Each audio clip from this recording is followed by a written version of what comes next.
Alors maintenant, vous savez du coup à quoi sert la descente de gradient, vous savez pourquoi on calcule les dérivées partielles d'une fonction et pourquoi on prend le gradient et comment on applique le gradient dans l'algorithme de la descente de gradient pour pouvoir minimiser donc notre erreur.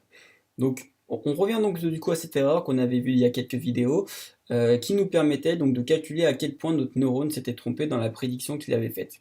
Donc du coup la target, je rappelle, du coup c'est ce que la valeur réelle, la valeur qui est attendue dans notre dataset, et y c'est donc la prédiction du modèle qui donc dépend des entrées, mais qui dépend surtout des poids qu'on a assignés et la valeur du bias qu'on a assigné, qui sont eux définis de manière random au début.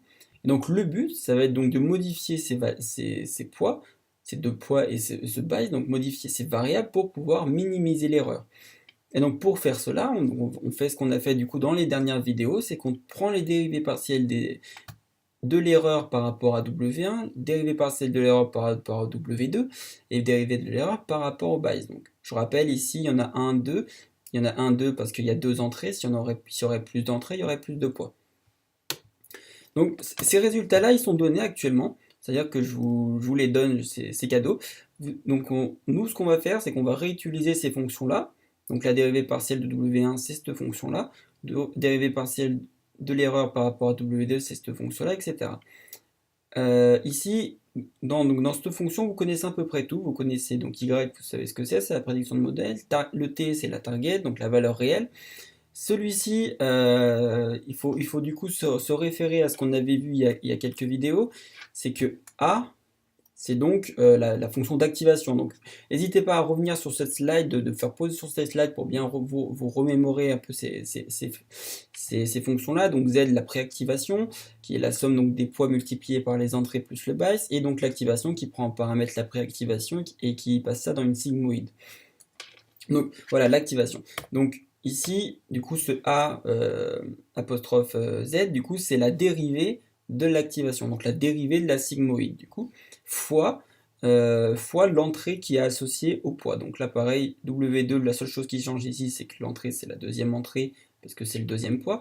Et ici, il n'y a pas de multiplication avec une entrée, c'est directement la différence multipliée par la dérivée de la sigmoïde, ou la dérivée de l'activation, comme vous voulez. Donc ces formules-là, elles sont données.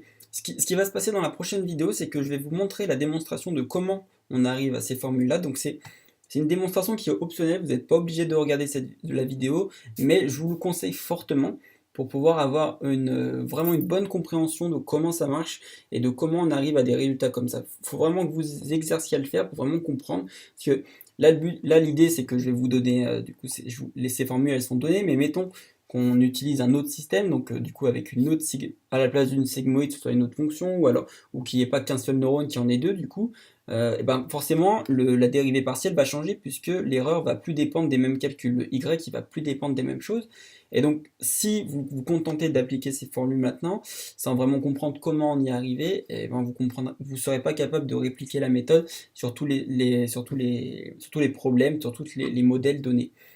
Donc voilà, je vous recommande de le faire, mais vous n'êtes pas obligé de le faire pour suivre la suite de ce cours.